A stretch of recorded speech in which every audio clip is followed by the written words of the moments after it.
কেলাচোদা বিয়েওয়ালা মেয়ের ফুল সজ্জা, পিছার দিয়ে ঠেলতে হবে না, ঠেকালি চুমুত করে ঢুকে যাবে। ঠিক বললাম তো বড় ভাই? বলেছিস সবই ঠিকই আছে, কিন্তু একটু মিস্টেক করে ফেলেছিস। সেটা কিরকম? কেলাচোদা বিয়েওয়ালা ওর নামেই ছিল বে, ওর সব জিনিস আই বড় মেয়ের মতনই ছিল। তাই নাকি?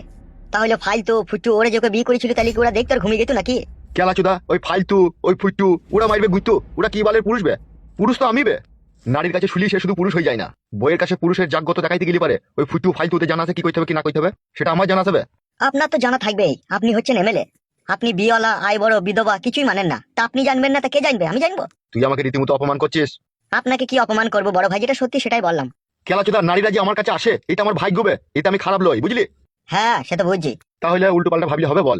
মানুষ কখনো কোনোদিনও খারাপ হয় না, বুঝলি তো? মানুষের নিয়ম খারাপ হয়, নীতি খারাপ হয়, মন খারাপ হয়, বিবেক খারাপ হয়, কিন্তু মানুষ খারাপ হয় না।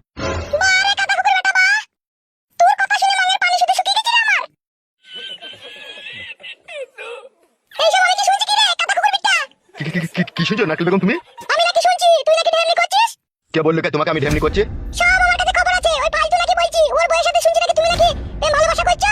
ভুল শুনেছো নারকেল বেগম তুমি। এতটাই কি আমি খারাপ হয়ে গেছি তুমি থাকতে আমি অন্য মেয়ের সাথে প্রেম করবো? এই 2 বছর তুমি আমার সাথে ভালোবাসার সম্পর্ক রেখে তুমি তাইলে আমাকে এই চিনলা? আমার মতো পাক পবিত্র ছেলের কাছে তোমার মতো সুন্দরী রূপসী নারী থাকতে আমার জীবন আর কোনো নারীর প্রয়োজন পড়বে নারকেল বেগম? কেন ভুল বুঝছো তুমি আমাকে? আমি তোমাকে ভুল বুঝিনি, রাস্তায় আস্তে আস্তে একজন বললো সেই জন্য তোমাকে আমি কথাটা বললাম। পরের কথা কেন